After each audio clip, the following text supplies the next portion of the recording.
Cool. Okay, 1, 2, and 3 are recording. Live the Galaxy's angle. recording? That's recording? Yeah, the Galaxy's recording. Yeah. Start live? Yeah. Alright, get out of here. Yeah. You got your iPhone? I got my phone. You want to go to our network podcast real quick? Make sure it's the right account. Alright, for those of you who are tuning in, after the live stream, we're about to film the episode 2 of the Art Network podcast live. Jonathan had me here as his second guest, which is super awesome. Right now we're just checking to make sure everything works. So hang on tight for a second.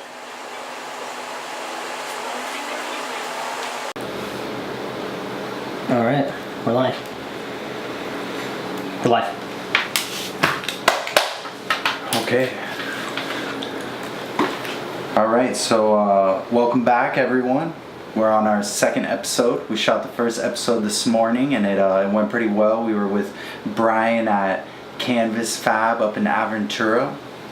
And now we're in North Miami. We're here with Sebastian Delgado, who happens to also be my cousin.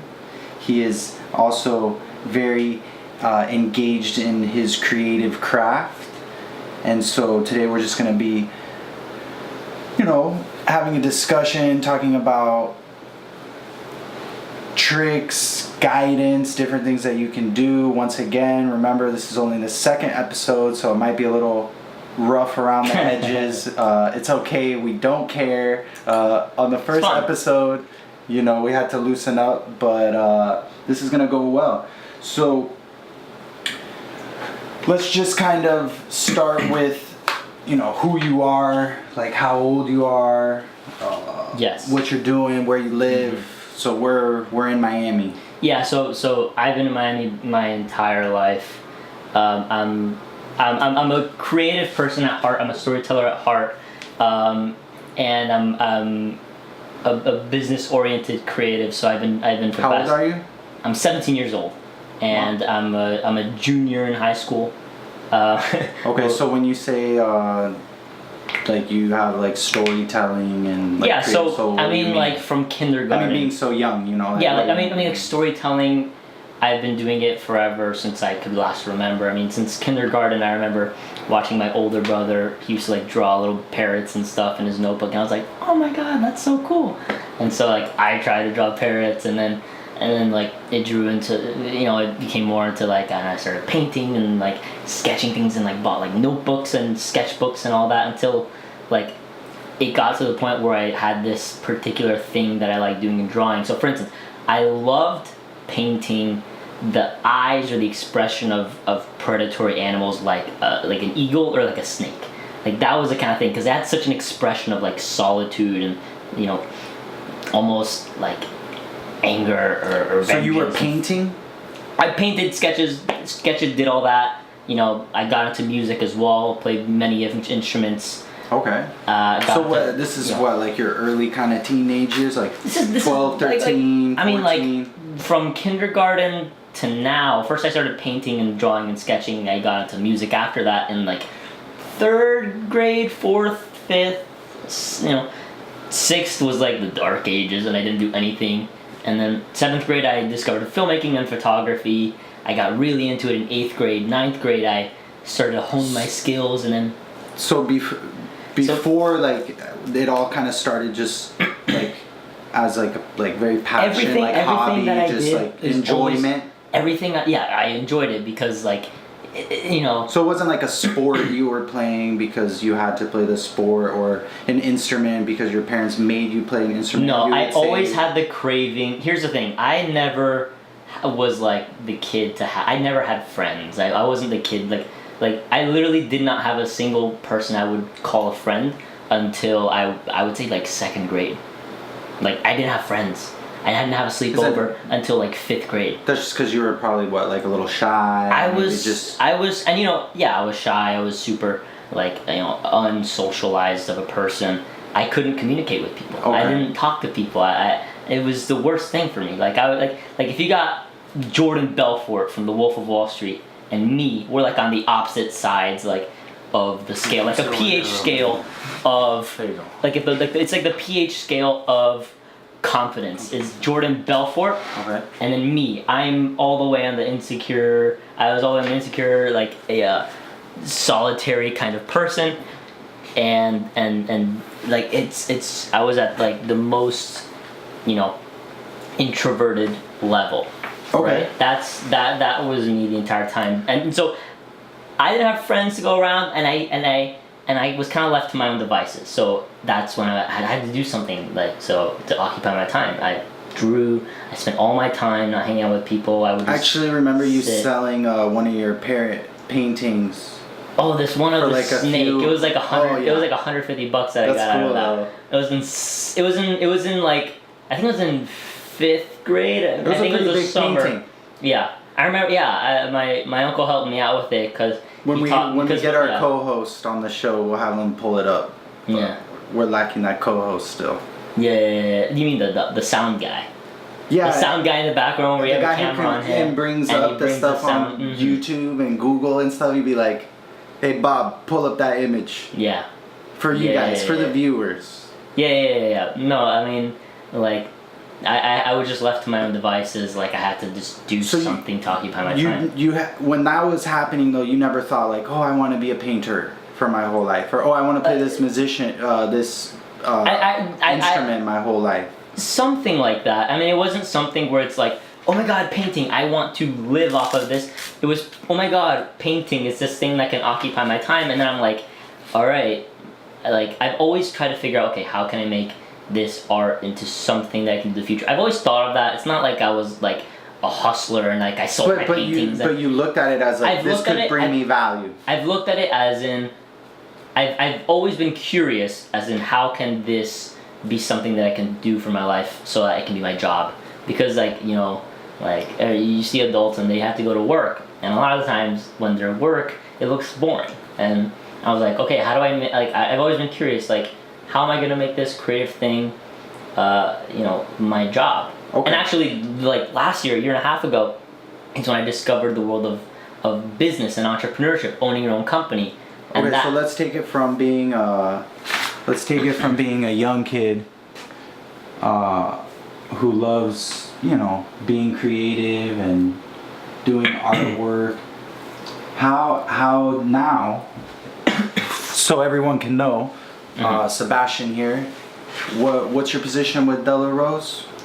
What is Deleros? So Deleros Media is a production company. We do the entire creative gamut. We take care of all of the video service from start to finish. We write to the final export, right? That's like this. So your here. company is We make basically videos video for production. Mm-hmm. Okay. We make videos for our clients. And so your journey from expressing yourself through music and art and all of that you would say that kind of was the foreground for a lot of what you're doing now? That was my training grounds. That was my boot camp of how to tell a story. I mean, I had so many different interests when I was a kid: painting, art, and playing music, photography, filmmaking. No matter what I did, storytelling was a big factor in it. When you painted, you told some sort of story. When you take photos, you tell some sort of story, right? With the expression of whatever you paint, like the eye of an eagle, right? I loved that. That was my favorite thing. When I played music, I had to play it in a certain way. Like, okay, I had lessons, right? But I'm the type of person who hates following trends. I despise them because I want to stand out. So, for instance, and it goes down to literally a lot of things. So, for instance, my music teacher, he would come over and he would be like, all right, we have this like sheet of music and we're gonna play this song of like na na na na, like the basic learners. And I'm like, no, I don't want to learn that. Show me playing this song that I like, and then I'm gonna replicate it, listen to it, and figure it out. And that's how I learned playing music, for instance. Like I didn't do the whole like learn how to play using the sheet and you read music.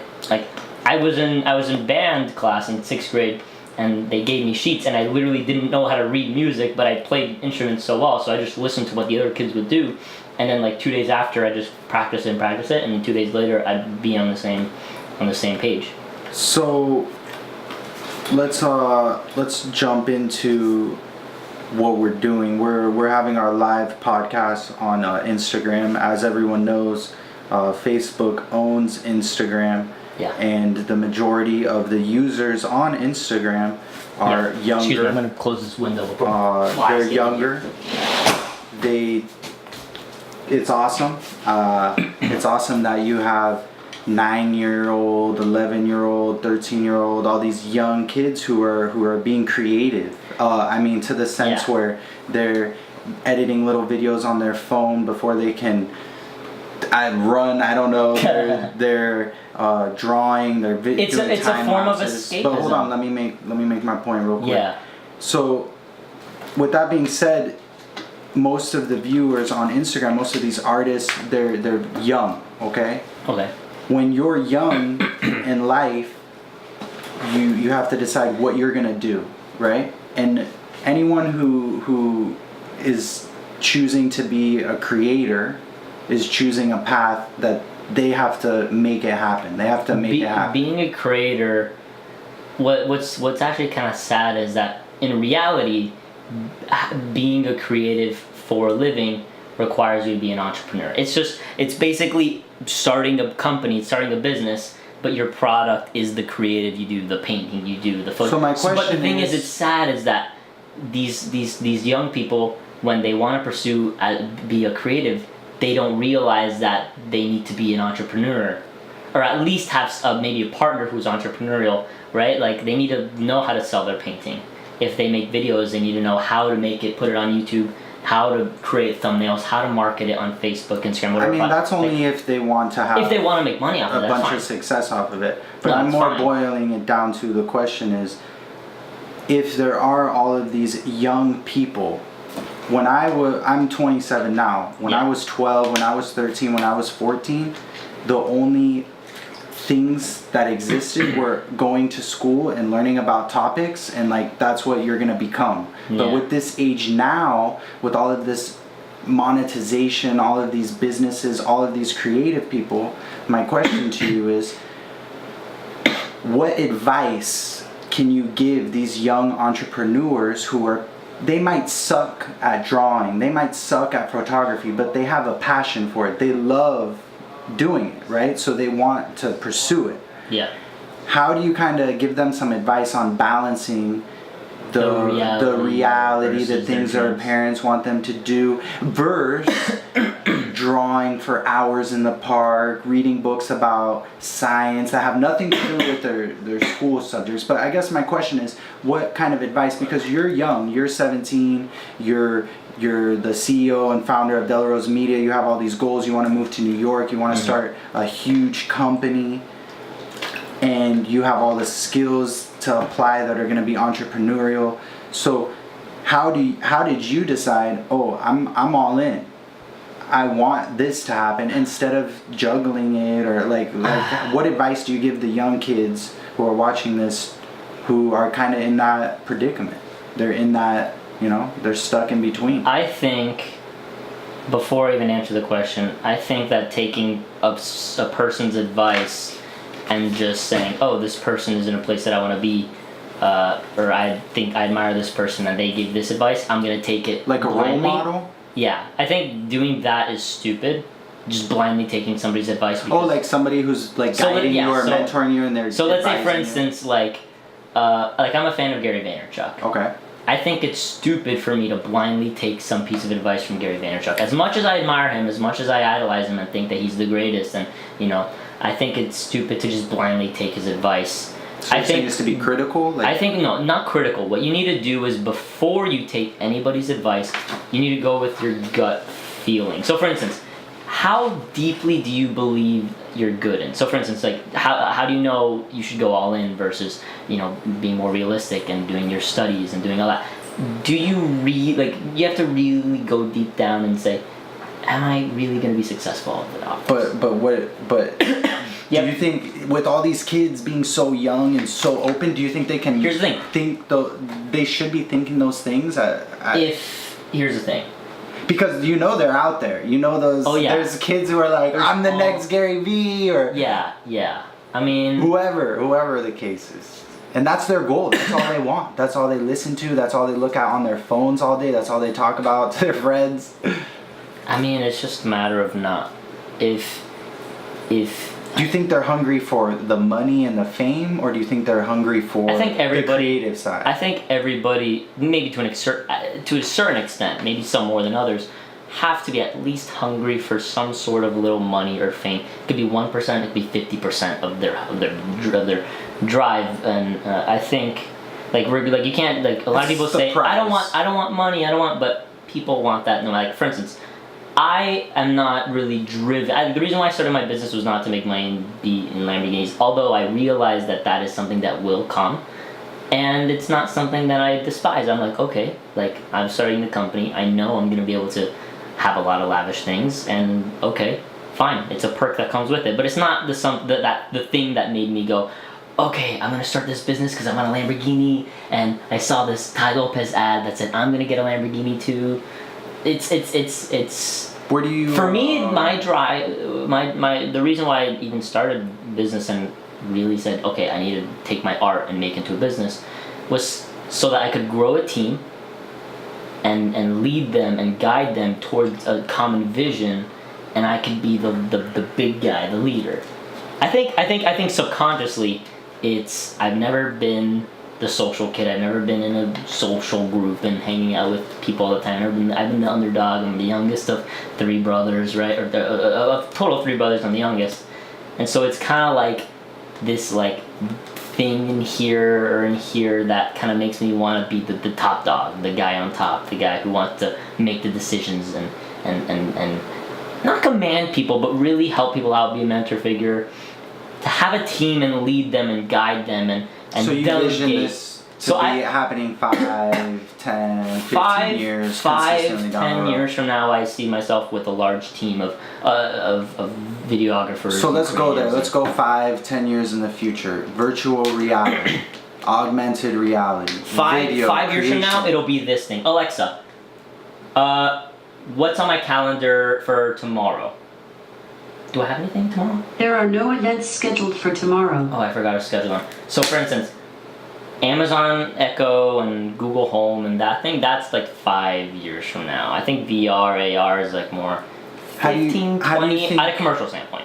How do you think video will integrate? Like, because if there is this augmented reality, this VR, and it is so realistic and people love it, do you think that 2D video version will kind of phase off, morph into it? Here's the thing. What do you think? It'll still be relevant. It's just going to be competing with 360 stuff. So, for instance, I'm not going to be the type of person to only cling on to my camera and film the 2D stuff when everybody's consuming these 360 VR experiences or AR with their iPhones and stuff like that. I'm going to move on. But that content, do you think you'll be able to create that content that'll be open to people to create those 360 VR, or do you think it'll just be Facebook, that's Google? Only going to be I think 360 and VR will only be mainstream and relevant for people to watch when it becomes mainstream and relevant for people to make it.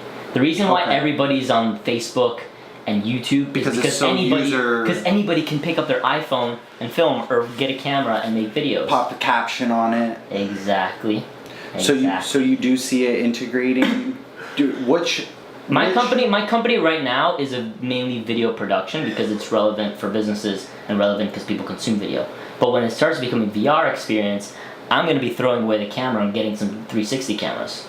So wow, are those 360 cameras out now? They're out now, but here's the thing. It's easy to create this stuff, but people are still not spending, like, it's worth doing the research on VR and 360 and AR and all that, but it's not worth spending so much money to expect results, because people still don't spend 2, 3, 4 hours a day consuming or a week in VR. Like, you don't, like, if you find out that one of your friends spends 3 hours a day in VR, you think they're kind of weird. But I mean, it depends what they're doing. But in 10, 20 years from now, everybody's going to be doing that, and it's not going to be VR goggles. They're going to be contact lenses. Yeah, and you'd be in full other 3D. And then these contact platforms. lenses, it won't just be full-on virtual reality world, but then there'll be AR, so you'll be able to see things in your real world. Augmented reality, which you So can move it and stuff. yeah, or? so for instance, you can like say you can be walking down the street and you have your AR contacts, and then you think of something, or let's say you're in your kitchen doing remodeling, and then you'll go, I want to see this. yeah, you go, hey Siri or hey Google or whatever, show me Hey, this Alexa. cabinet. Yeah, don't activate it. You show me this cabinet, and then it'll like show up the cabinet in your AR kit at scale, and you'll be able to track it and kind of see how it fits in the room when you're doing little things like that. I don't know, I honestly don't know. Who do you think is gonna be? Okay, so I honestly don't know. Facebook owns Instagram. Yeah. Google owns YouTube. MySpace is dead. Snapchat and Twitter exist in their domains. Yeah. And do you think there will be some type of new, Social media. unconnected with those, some type of new platform? Well, I guess the question is, do you think the new platform will come from one of the big dogs, that they buy someone out and then they back it, or do you think there will be some type of company that kind of comes in and grows and becomes as big as them? The latter. The second one, Yes. right? And when do you maybe, like, do you see this happening maybe 3 years, 5 years? Like, what? I don't know. It's crazy. It comes out of nowhere. It comes from nowhere. I don't know. But I don't think that Facebook or any of the big dogs are gonna make a new app that or buy out someone else's app and make it pop to That extent. to be as relevant as Facebook, Instagram, Twitter, all that. Because think about it, like Vine came out, that Disappeared. it faded away after 4 years, but it blew up and it was more relevant than Facebook and Instagram and Snapchat. Twitter was smart enough to buy them, but unfortunately Twitter bought Vine? Twitter bought Vine, so that was smart. But unfortunately, people would upload Vines and make compilations of them on YouTube and Instagram, so people wouldn't watch the Vines from there because they already saw Vines on their Instagram stuff. And then Vine kind of had less consistent audience, and then they had to shut down. How the hell does Instagram get away with basically copying Snapchat's story feed and filters? How do they legally do that? I mean, do they just say I'm not fuck a it lawyer. and do it? I'm not a and lawyer. then I deal have with it no later? clue. I have no clue. Because that's But- what I feel like happens. Like but when this- Android yeah. and iPhone have their wars, I feel like they just do stuff. Because you know how tech people are, engineers, software engineers, all of them, they're smart and cocky Yeah, as hell. yeah, yeah. So I think a lot of it they just do it, and then they just deal with the consequences later. As you can tell from reading the Steve Jobs book, that's basically What Microsoft did. yeah. He even did that in the beginning No, they with the all mouse. do it. Yeah, with their When pirates. Apple invented the mouse, they were copying some stuff from, I think, what was it called? Like, I forgot what it was called. Not Nexus. I don't think it was, at least. But they like went and saw some prototypes, and then they're like, I want that. And then they just made it better than their prototype, and they put it out to the market, right? Like everybody does that. I don't know about how they can get away with that. I'm not a It's interesting though, because they ripped Snapchat, dude. I think Snapchat needs to really do something that is not just the story or like they need to do some sort of change in the app. I think they need to do something that's not just Snapchat. Like Facebook was smart to buy Just let Instagram. Facebook buy them. Not anymore. No. It's too late. Facebook should not. No. First of all, They tried to buy them. Snapchat was offered by Facebook $3 billion. Yeah. But then Facebook bought WhatsApp for $19 billion. They would have ripped off Snapchat. So it's smart that Evan Spiegel, the founder of Snapchat, said no, because he would have been ripped off. Oh, because they're only getting $3 billion. They were only get $3 billion. What's WhatsApp? They got $19 billion. Yeah, but WhatsApp's pretty badass. No, it's pretty good, but as far as a social network, It doesn't Snapchat's exist. way more relevant than WhatsApp. Yeah. It has more advertising capabilities and more, Pop culture exactly, and so and young kids. that they should have offered Snapchat at the least 30 to 50 billion.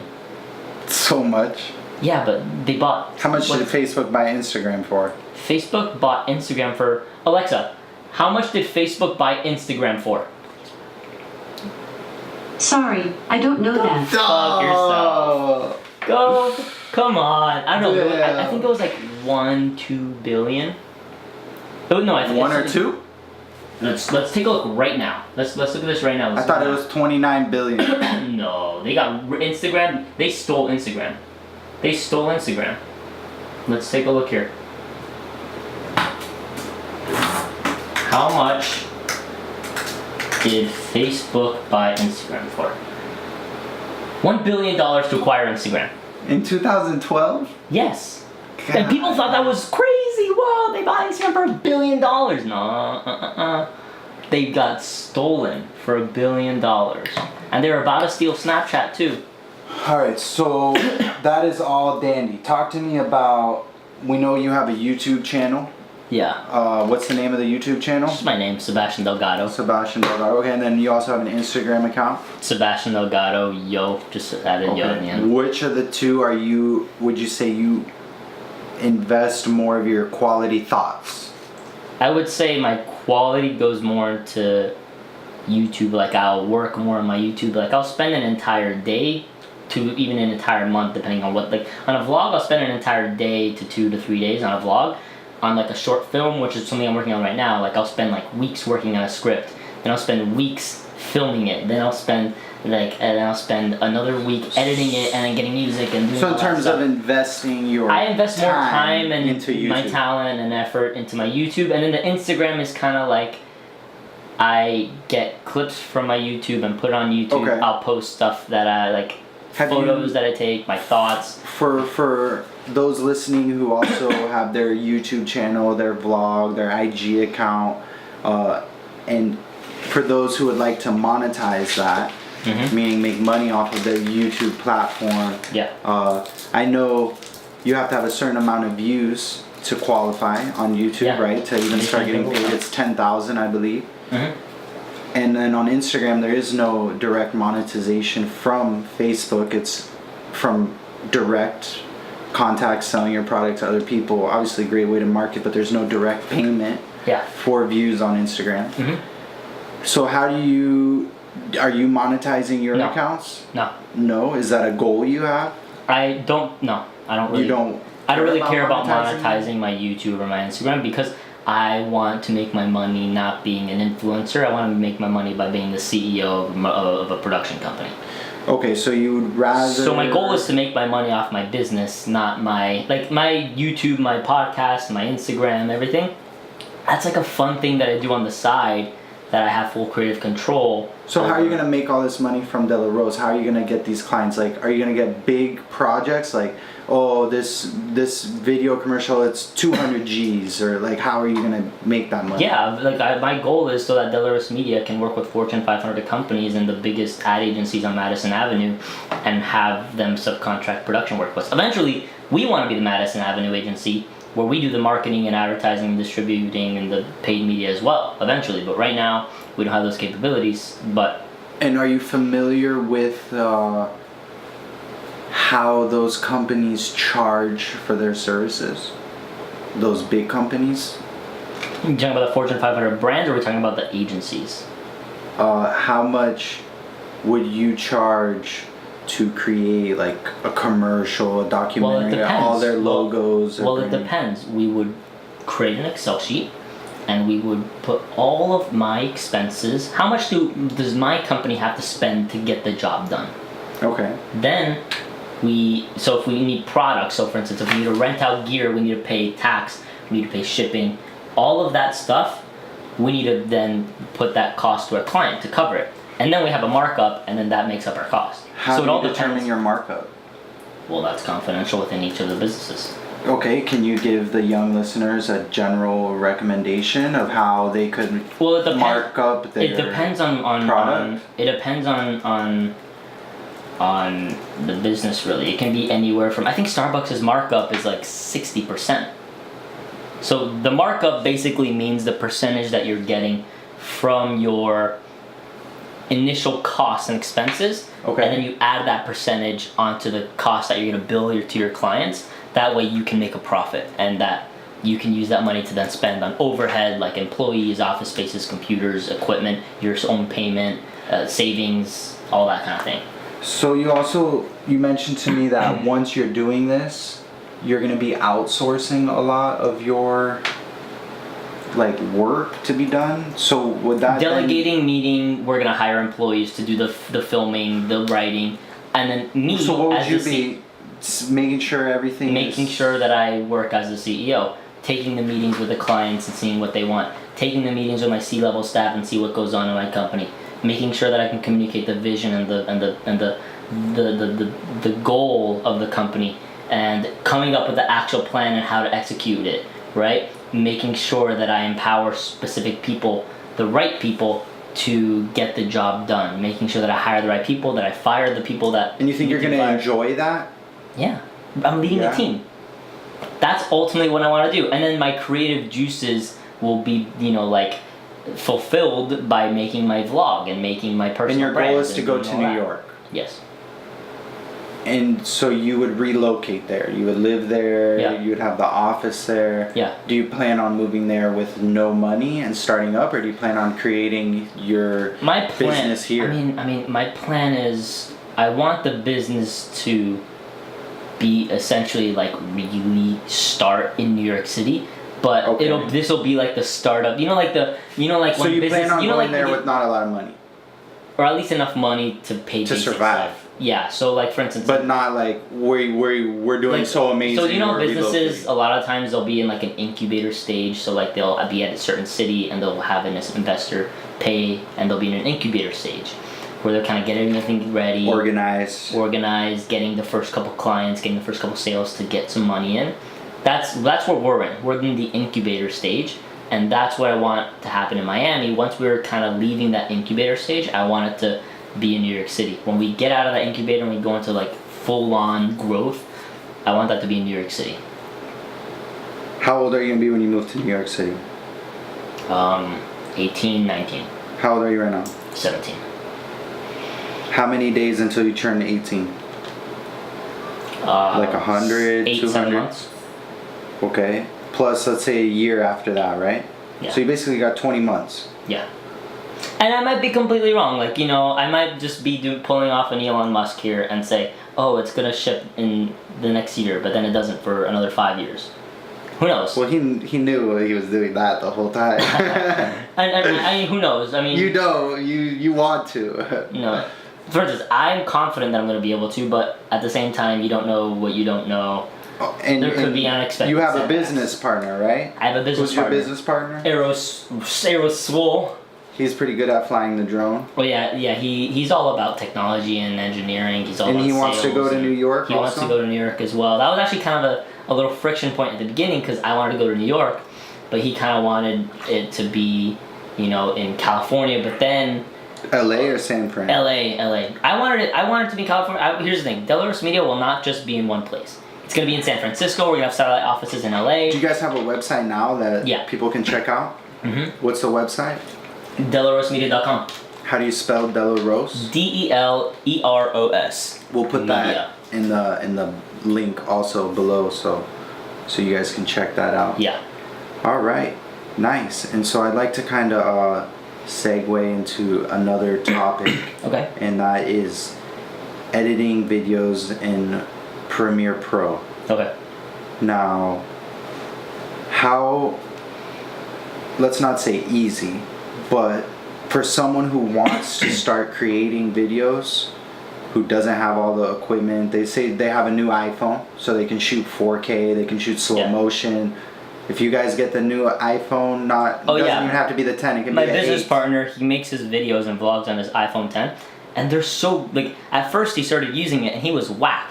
And then I started teaching him in a matter of months, since I was like his mentor figure. You started teaching him the settings. No, well, even just filming automatically, and I gave him a little app called Filmic Pro. It was like $5, but you can change the settings and do all that. But most of the time he films automatically, and he's starting to get really good with composition, with the way he's editing, the tempo, the pacing, the music. He's getting really, really good, and he's only using an iPhone and then some 7-year-old editing software that I gave him for free on his laptop.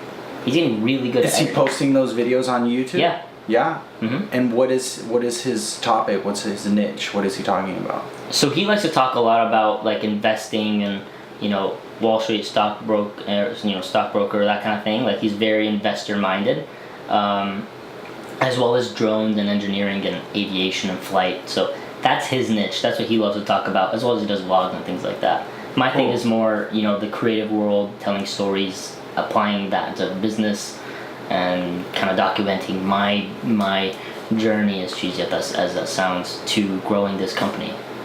Awesome, man. Well, definitely enjoyed my visit here in the room. He's getting his podcast room set up here. How are you gonna get it set up? It's looking a little empty right now. Yeah, this is gonna be like a dark gray wall with some acoustic foam. I'm gonna have these two awesome paintings that Jonathan's gonna create for me. On this wall over here, you won't be able to see it. I'm gonna have these shelves with more books. I'm gonna have an old look. So on these shelves over here, I'm gonna have this old 70s antique camera. This is a medium format film camera. I'm gonna have on that shelf over there. But for now, just sitting on some shelf here. Where are the mics gonna be? They're gonna be hooked onto the table. Oh, they're gonna be hooked onto the table. Yeah. So they're portable mics. Mhm. And then you just hook them up to the computer. And then you're gonna get a door, right? Yeah, I'm gonna. Cool. And then I'm gonna put some art up in here. You're gonna have a Gary Vee. This is a space you're talking about, right? And it's gonna be and once I get it set up, and I need to get it set it up soon, because now I'm gonna have more time spending in here. Now that I'm not gonna be in school much longer, I'm gonna be spending a lot more time in here, editing more videos for clients, editing more, videos for my YouTube page, posting things, filming, getting everything ready, working on numbers, working on email, working on Excel sheets, all this stuff. So it'll be really nice once I get these paintings, this wall set up, everything. It's gonna be. I'm really excited for the studio upgrade. I'm really excited what I'm gonna do in the studio, starting Monday. And we will be back here to shoot some more episodes. Hell yeah. All right, cool, man. Well, thanks for the chat, dude. Thanks for sharing everything that's happening, and we'll be in touch. We'll shoot another episode, man. See ya. That's not how you do an outro, man. It's episode. This is how you do an outro. All right, thanks for watching. I almost said my podcast name. Thanks for watching the Art Network podcast, episode 2, with our host, the most epic host of all time. Dude, they're gonna get J.O. Art. And the we- guest, Sebastian Delgado. If you liked it, leave a like. If you didn't, well, then just comment what you didn't like about it, and we'll improve on it. And we'll see you in the next episode. Jonathan, any last words? No, that's not going to be wrong.